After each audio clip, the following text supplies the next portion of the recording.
Welcome to Roll, Ponder, and Play, a podcast dedicated to crafting stories through the application of role-playing game engines, combined with creative thinking and propelled into the ether by the barest of prompts.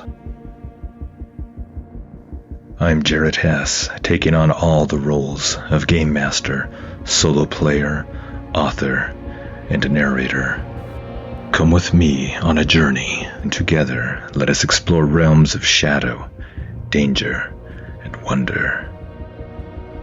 One role can decide the fate of many things.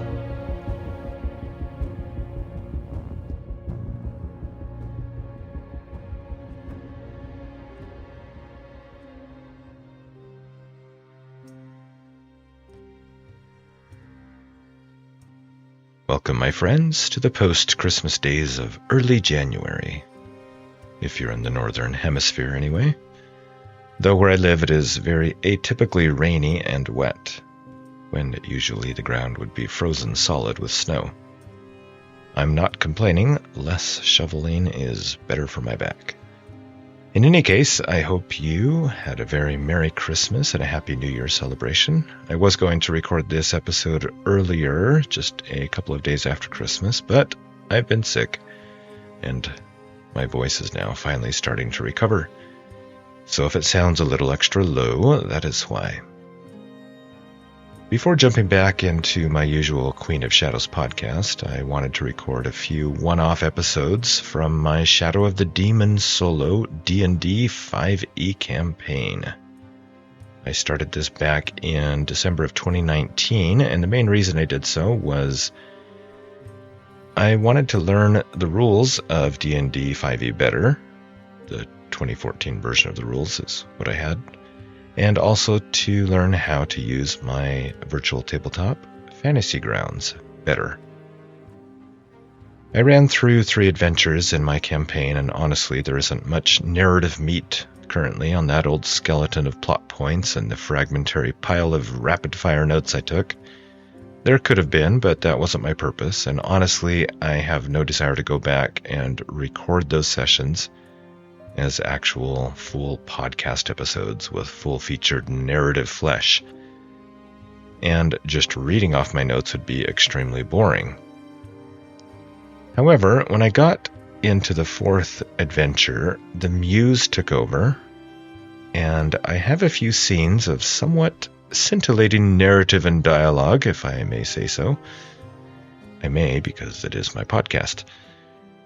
But I have enough for a short story anyway, and I thought, why not share those scenes in audio drama narrative format with you? Especially since those scenes take place in a snowy region and do have that sort of festive feel to them that fits in well with the lights and smells evocative of our recently departed holiday season. And not only that, but they capture a certain something special, I think. A certain universal truth that the muse revealed to me. First, however, I do want to give some background on the party and the previous adventures that they went through for a couple of reasons. First, so you get a handle for the fantasy world and the setting and the history of things. And second, no promises, but I might pick it up again and do more episodes of this campaign in podcast format sometime in the future. Again, no promises. Anyway, I feel I need to give these short series of episodes a proper session 0. The campaign takes place, currently at least, in the kingdom of Crewan. This is in an unnamed fictional fantasy world that I built on the fly from the ground up while playing this campaign. I will discuss the 3 adventures the party has experienced first, and then I'll go on to introduce the characters in greater detail. Then some questions for the Oracle that do some kind of kingdom building and setup for the Adventure 4 that I want to record in the next episode. So those of you who enjoy world building and adventure creation might find it interesting on how to create world details and adventures just through querying oracles and interpreting results on the fly. After that, we will move on to the adventure proper. I have about 6 episodes worth of content that I've played through so far, though really the first 3 episodes are what I most want to share. So I may or may not go beyond those. We will see what happens. Okay, let's go over the previous 3 adventures that the party went through. Adventure 1, termed the Puzzle Box. The adventure begins in a ruined throne room in the snowy northern wilderness region in the Kingdom of Craywan. The party had been hired to retrieve a puzzle box for a mysterious hooded elf female mage named Zelfaria, who told them to meet her at the Red Spire Rock Formation 3 days' journey away for payment upon retrieving the puzzle box. Upon locating the small box in the ruined throne room, some dark force begins to hunt them, sending forth beasts and bandits to slay them. 2 of the party, Nira, the thief, and Valere, the cleric, do not last long and are killed before the bandits are beaten back. So we won't go into those character details at all. The survivors, Wrenchant, the mage, and Jarvis, spelled with a G if that matters, Jarvis, the fighter, reach the safety of the town of Strathmore. Their safety is short-lived, however, when a woman, a medium in the town, is possessed by some dark force and threatens them. After defeating her and releasing her from her possession, she tells them, "I felt something take over. It was in a little box and I could not get out." Now Wrenchant had known the box was magical the moment he touched it. And besides, why else would a mage want it? But they began to realize that it kept a powerful entity, a demon, trapped and warded within. They realize also that despite the wards, the demon can exert some limited control over beasts and those who open themselves to its influence. They later find the elf Zelfaria at the rock formation in the wilderness after fighting off more of the demon's underlings, a dark elf who led a band of kobolds. They deliver the box to Zelfaria, who gives them their reward.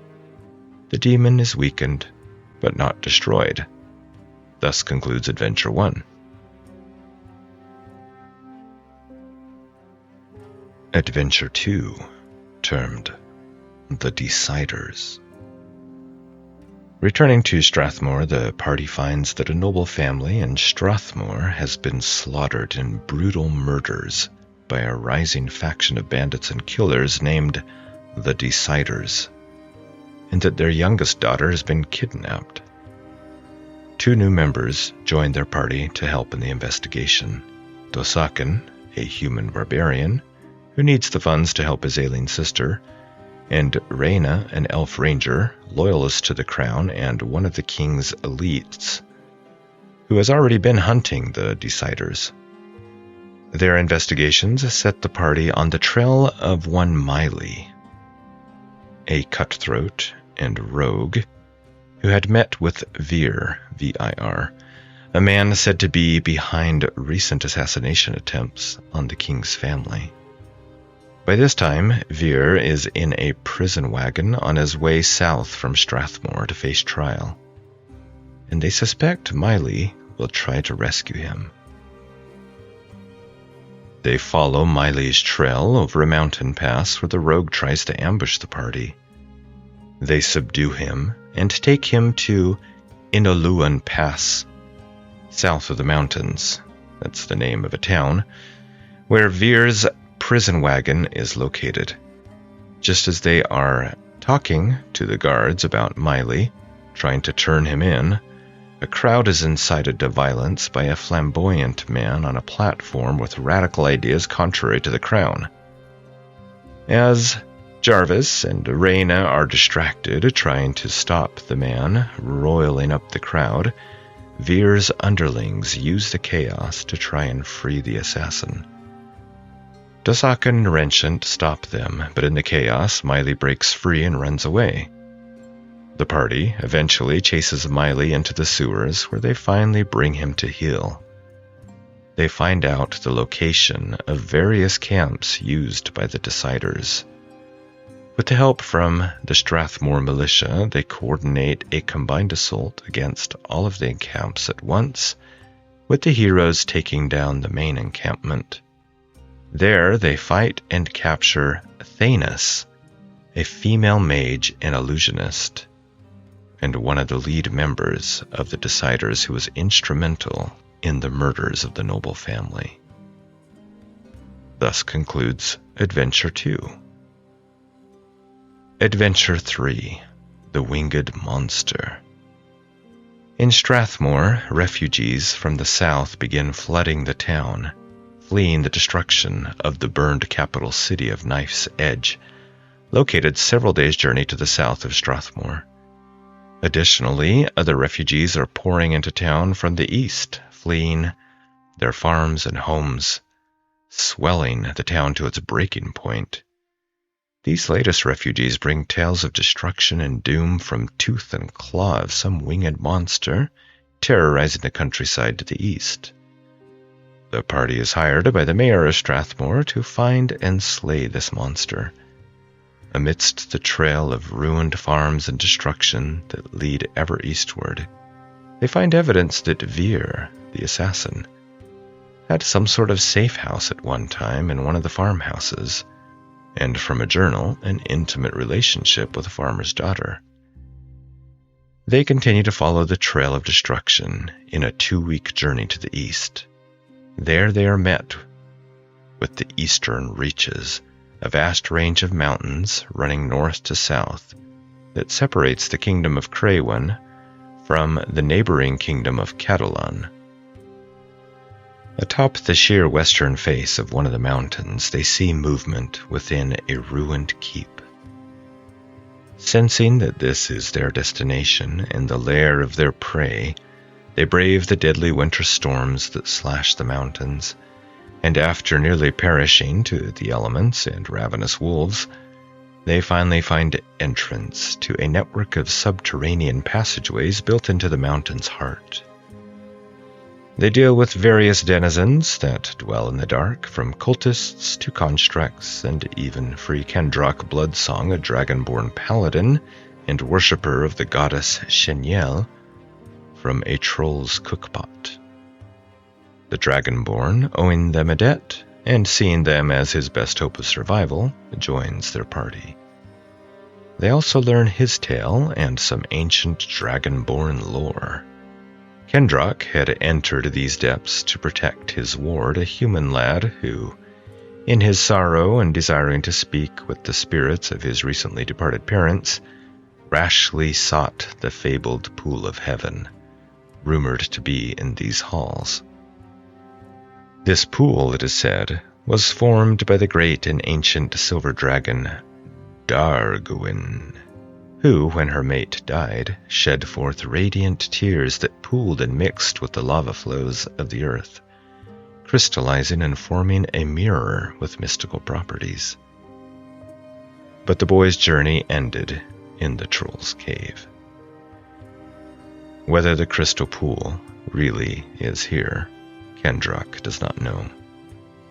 He sends the boy's soul on its way, and the party resumes their journey in search of the winged monster. After more discoveries that I won't go into here, they all eventually locate the ruined keep built atop the cold heights of the eastern reaches. There, they give fierce battle to a large fire drake and its tribe of kobold worshippers. The party is victorious and returns battered and bruised once more to the town of Strathmore to collect their promised reward and recover from their travails. Thus concludes Adventure 3. Now let's go over the different party members that we have currently. We have Dosakan, a human barbarian level 4. In appearance, he is a tall older man, 6 feet in height. He is also the oldest member of the party, age 38. Practically all muscle and mighty thews, bald on top, hair on sides of the head, beard and sideburns. His stats are Strength 18, Dex 14, Con 14, Intelligence 11, Wisdom 13, Charisma 11. Maximum hit points are 42. He has an armor class of 14, wearing no armor and no shield. He usually fights with a two-handed battle axe. Personality traits: the first thing I do in a new place is note the location of everything valuable, or where such things could be hidden. Ideals: redemption. There's a spark of good in everyone. Bonds: my ill-gotten gains go to support my family. Flaws: I have a tail that reveals when I'm lying. His fingers twitch, or his hands clench when he does so. Okay, moving on to Jarvis. Human Fighter Level 4. Appearance: tall young man, about 6 feet in height, age 22, with a lean and muscular build, with shorn, dark hair close to the scalp, tanned skin, dark eyes. He has stats: Strength of 16, Dex of 16, Con of 14, Intelligence of 13, Wisdom of 11, Charisma of 10. Maximum hit points is 39. He has an armor class of 16 while wearing chainmail and no shield. He tends to fight with a scimitar in each hand. His personality traits are: thinking is for other people. I prefer action. His ideals are freedom. Tyrants must not be allowed to oppress the people. His bonds: I have a family, but I have no idea where they are. One day I hope to see them again. His flaws: the tyrant who rules my land will stop at nothing to see me killed. Next up is Kendrock Bloodsong, Dragonborn Paladin, level 4. In appearance, he is a tall male dragonborn in his prime. I really don't know how old he is, but he's in his prime. He is 6 feet 4 inches tall with a toothy grin, pearlescent scales with blue undertones, and ice-gray eyes. His stats are Strength 21, Dex 14, Con 14, Intelligence 12, Wisdom 15, Charisma 16. Max hit points is 36, armor class is 16, wearing chainmail and no shield. He tends to fight with a two-handed greatsword. He has personality traits: despite my noble birth, I do not place myself above other folk. We all have the same blood. Ideals: respect. Respect is due to me because of my position. But all people, regardless of station, deserve to be treated with dignity. That represents his good alignment, I suppose. His bonds: I am in love with the heir of a family that my family despises. A little bit of a Romeo and Juliet theme there. And then flaws: I have an insatiable desire for carnal pleasures. It's a bit unusual in a worshipper of what was the name of the goddess? Shiniel, I think. Moving on to Reyna. She is our half-elf ranger, level 4. In appearance, she is a young woman, 5 foot, 10 inches tall, age 25, slender and athletic, but also carries herself with a noble bearing. She has dark hair and a twisted braid and wears an ivory forearm brace. She has a choker necklace made of silver with a pearl. Her stats are Strength 14, Dex 18, Con 15, Intelligence 14, Wisdom 16, Charisma 14. Max HPs are 38, with an armor class of 16, while wearing studded leather and no shield. She tends to fight from a distance with her bow. Her background: she is a noble, and she's a member of the Royal Ranger Corps. Her personality traits: despite my noble birth, I do not place myself above other folk. We all have the same blood. Her ideals: respect. Respect is due me because of my position.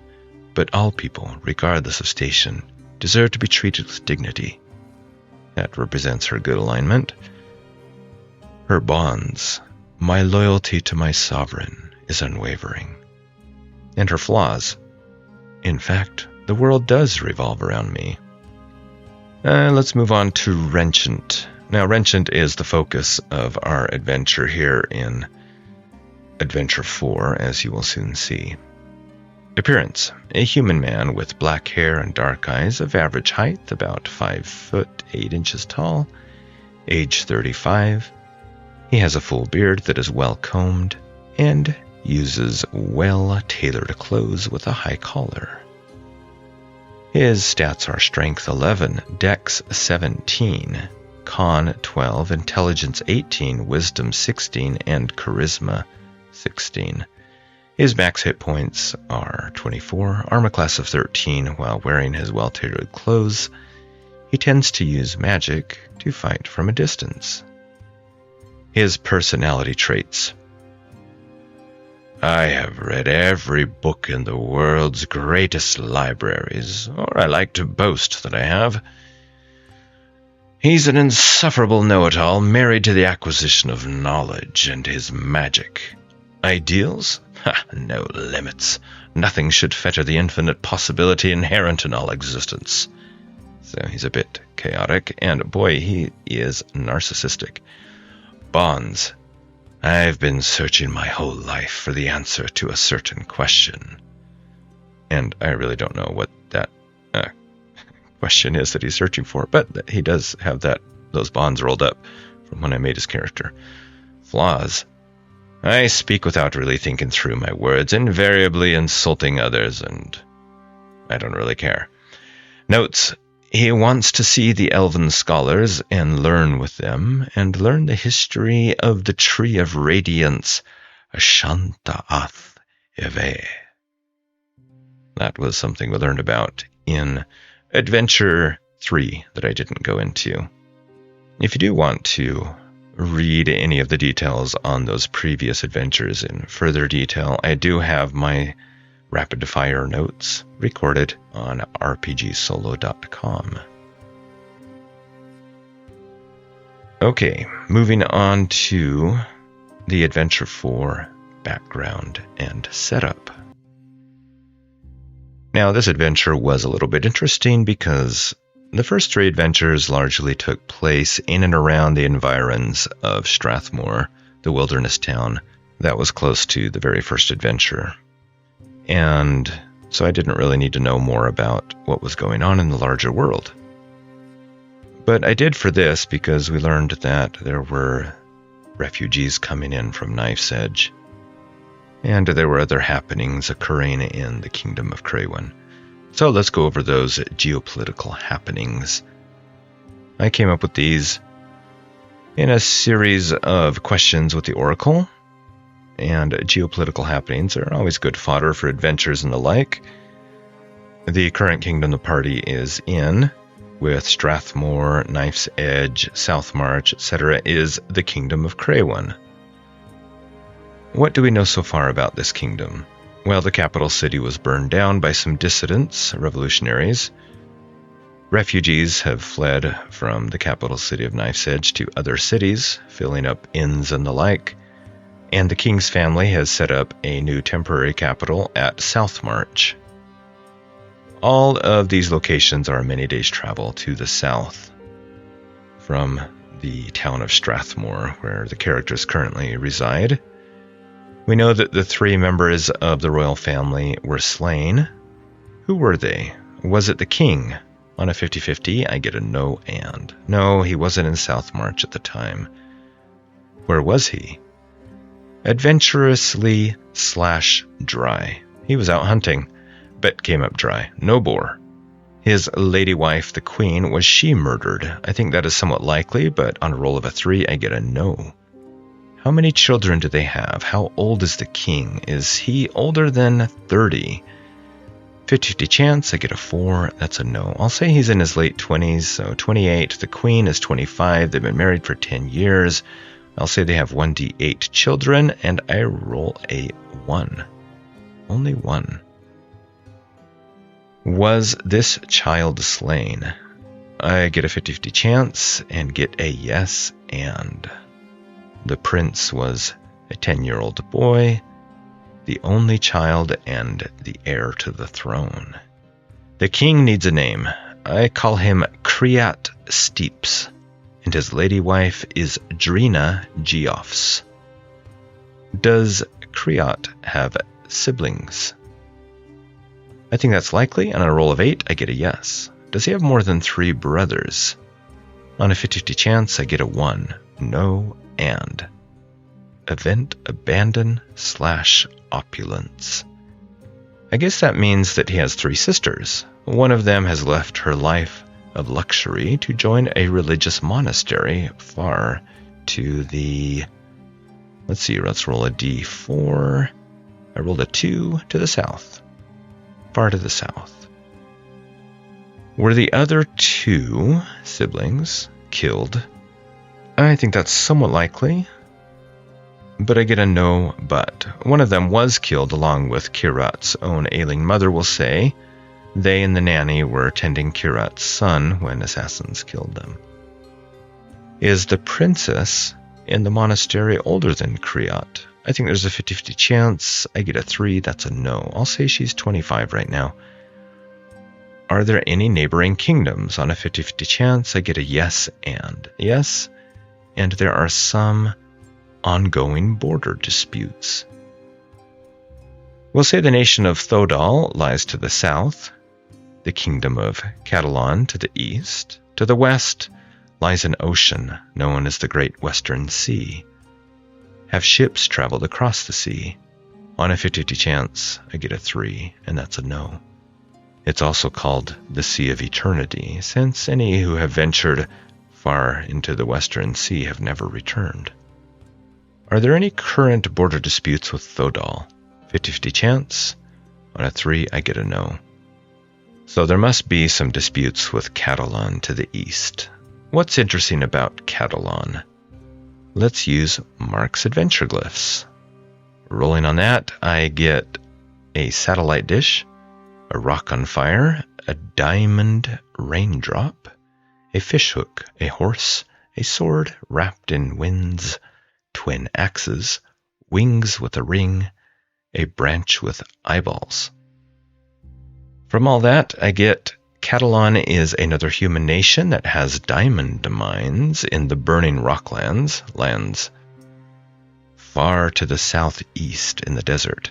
Catalan is currently at war, I get that from the twin axis picture, with another kingdom. Catalan is known for their fine cavalry tradition. It is said that they have a very capable spy network. I got that from the eyes. They stretch to the eastern coast, where they have a large fishing industry. With their horses, they also have an excellent communications service with fast riders posted to carry messages anywhere in the kingdom. Is Catalan at war with Thodal? I think that is somewhat likely, but on a roll of 1, I get a no and. Thodal is an ally of Catalan. Is Catalan at war with the nation to the north? I think that's likely, and on a roll of a 10, I get a yes and. And that nation to the north is allied with Crewan. The northern kingdom name is the Praeus Confederation, so they're not actually a kingdom, they are a loose alliance of city-states that have banded together to fight the Catalan invasion and sought the aid of Crewan. The nation of Thodal, what do we know about them? Are they human? Yes, and it sounds like they don't really care much for non-humans, okay? And what is their relationship with the kingdom of Crewan?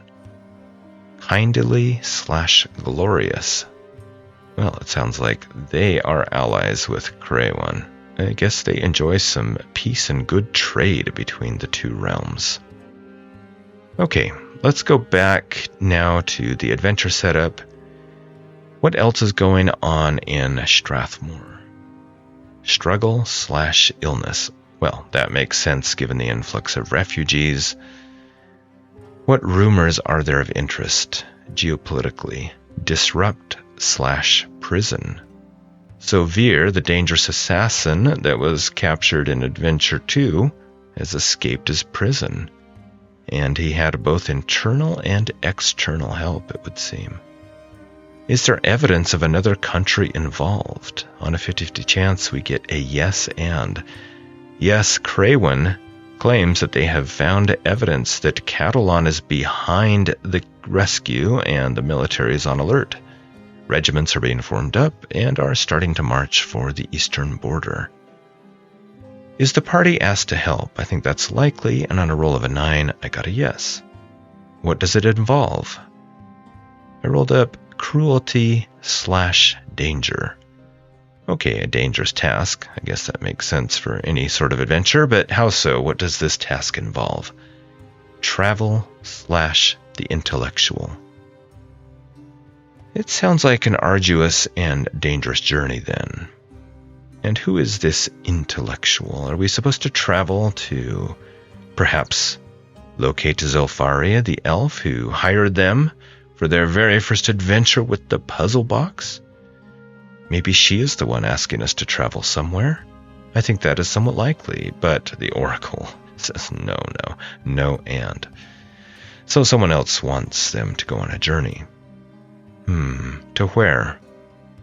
I'll say to the Oracle of Winds, also known as the Oracle of Whispers, far to the south. She is a prophetess of sorts that dwells at the Monastery of Dreams in the southernmost region of the realms. And who is asking for them to go on this journey? I'll say it is a Captain Ethid of the Royal Ranger Corps, who issues this mission. So we picture a snowy night around a fire in the Hog's Tusk Inn in Strathmore. The party has grown fat and bored as snow continues to fall in lazy flakes outside. The inn is stuffed to the brim with patrons. Prices in the town are doubled as items and food grow scarce. Captain Ethid finds Reyna and her companions at the inn and in her private room offers them a secret mission. They are sworn to secrecy before he even tells the details, but finally, for personal reasons, each agrees to go on the mission. Reyna, because she follows orders from the Royal Ranger Corps, she's a patriot and has sworn an oath, while in the Corps, to serve the king and the royal family unquestioningly. Renchant, because he needs more coin for spells, and prices here have doubled with all the refugees, and the town is beginning to stink. I love Renchant. Okay, Jarvis, because he's trying to find his family, and, well, they aren't here in Strathmore. Dosakan, because his younger sister's illness needs the money for medicine. And Kendrock, because these are his only companions, and he's taken a liking to them. And really, because adventurers go on adventures. Captain Ethid wants them to consult the Oracle. This must be an issue of national security. Is that likely? On a roll of an 8, I get a yes. Does it involve the Kingdom of Catalan? I think that is somewhat likely. On a roll of an 8, I get a yes. Why this Oracle? The king wants to know if anyone in the royal family was connected with the plots that rescued Veer and the approaching war with Catalan. Does the Oracle work for Craywin? Yes. All this seems incredibly far away. Is that the only reason? No. Another major reason is the king is concerned about the security of the royal family. And remember, the king has his younger sister living there in a life of quiet contemplation and religious service. But why would she be a target? She's not in any way in line to the throne. Block/competition. Is this really about security? From the pained expression on Ethid's face, Renchant finds out that this whole thing about her safety is just a cover story for the public. It sounds like they are more concerned about the sister's motives, like she might have reason to suspect she's behind some of the things happening, but can't really prove any of it. The captain explains that even if she isn't behind it, she could potentially be swayed to join enemies of the throne, for while she is the king's younger sister, she has plotted against the king in the past. I guess there's a reason she's living a life of quiet contemplation so far out of the way. What happened in the past? What did she try to do as she plotted against the king? Expose the innocent. Okay, over a decade ago, she exposed sensitive state secrets to a lover who she didn't know it at the time, or claimed not to anyway, ended up being a spy for Catalan. In short, King Kirat couldn't prove her motives nor his suspicion, and so house arrest at the monastery was the kindness the king chose for her, to keep her out of the way when on a whim he could have executed her. But because she is still dear to him, he spared her life. Ah, court intrigue. So the mission entails this. 1. Travel far to the south. 2. Seek out the Oracle of Winds/Whispers at the same monastery and find out who internally is behind the prison breakout and other machinations. 3. Provide security for the sister until relieved. While it's unlikely, it's not impossible that all the king's family are in danger during these uncertain times. And 4, while doing so, look into the sister's social network quietly and see if there's anything of concern. But why is the party chosen? Why not just send someone else? Well, Captain Ethid has heard of the party's exploits near Strathmore, since it is known that they have all worked well together to save the region from the flying worm. The royal coffers are being opened up to ensure success on this mission. Many Ranger Corps members are already providing security to support the royal family, and other members of the Corps are scattered throughout the realm to be the eyes and ears of the nation. This still seems like more of a job for a rogue or a bard. I'm not sure if this party has the right skill set, but we will see if they do. They'll just have to adapt and overcome. How will they communicate? Captain Ethid gives Reyna a bronze ring called a Ring of Fartok. It's imbued with magic. For each spell slot level cast on it, the ring turns on for that many minutes. While enabled, it provides an audible link to the wearer of the matching ring. In this case, Captain Ethid, i.e., a second-level spell would give 4 minutes of conversation. It feels warm when someone is trying to get in contact. What's the payment, etc.? The party is given 500 gold pieces up front, combined as an acceptance bonus, and for starting supplies. Upon reaching South March, they will receive an additional 1,000 gold pieces combined. When they reach the monastery and submit information from the Oracle, 2,000 gold pieces combined will be placed in an account in South March for them to collect later when they finish their mission and return north. For each month they watch the sister, an additional 100 gold pieces combined will be added to the account for living expenses. They'll be able to have free room and board while at the monastery. After a few months, other handlers will arrive to relieve them, and they will be able to go back to whatever they like doing. Captain Ethid mentions that if the party performs well and is interested in more work, more lucrative jobs can be arranged. So, summing all of this up, the kingdom of Craywan is on the verge of warfare. The royal family has been targeted by assassins. While King Kriat, age 28, and his wife Drina Geoffs, age 25, are alive, the king's own mother, one of his sisters, and one of the princes of the realm, the only prince of the realm, a lad of but 10 years of age, were all slain by an unknown hand. In addition, the escape of the infamous assassin Veer so soon after his capture can only mean he had inside help. Evidence also suggests that the rival nation of Catalan, bordering on Craywan's east, beyond the eastern reaches mountains, may be involved. Perhaps that evidence was planted, perhaps not. Either way, Craywen regiments are marching towards the passes of the eastern reaches that lead into Catalan. In times past, one of the king's own sisters, age 25 currently, had plotted against him, earning her a permanent exile to a monastery to the south of the realm. The adventurers have proven themselves valuable to the realm, and the king wants them to travel south, provide protection for his sister, but also to look into her social network and see if she is involved in any way with the attacks and the internal dissidents plaguing the realm. Adventure 4 preparations and planning.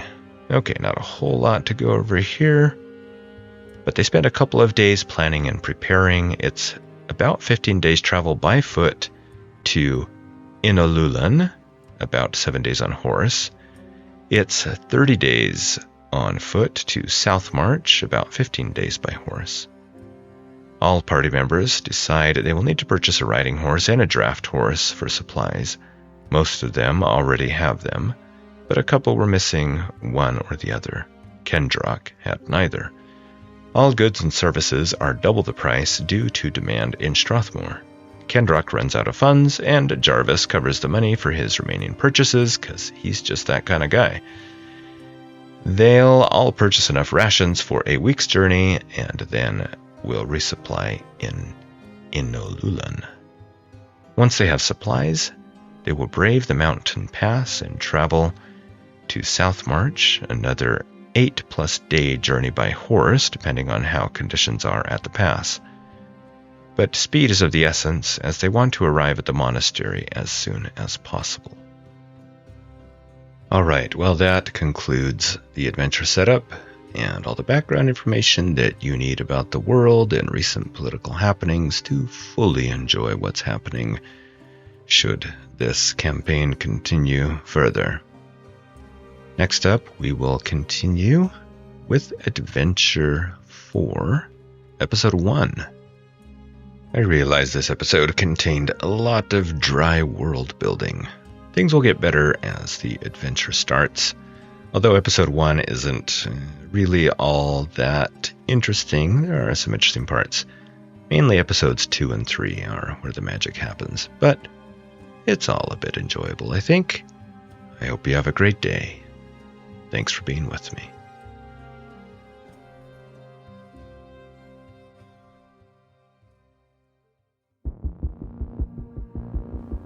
Thank you for joining us, and I sincerely hope you enjoyed what you experienced. If you would like to support Roll, Ponder, and Play, you can do so in a number of ways.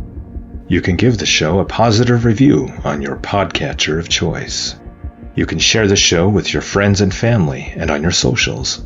Nothing beats word of mouth as a way to bring in new listeners. You can join my Patreon at patreon.com/Roll, Ponder, and Play. There you can find show notes and transcripts, as well as other projects I'm involved in. And paid subscribers get access to subscriber-only episodes, shows, and other content. Finally, you can simply reach out to me and say hello. Comments from you are what inspire me to keep doing this, and I'd sincerely love to hear what you think of the show. To do so, you can find me on my Patreon, or on Discord at Roll, Ponder, and Play, or by email at rollponderandplay@gmail.com. Until we meet again on Roll, Ponder, and Play, may your own dice rolls ever bring you success.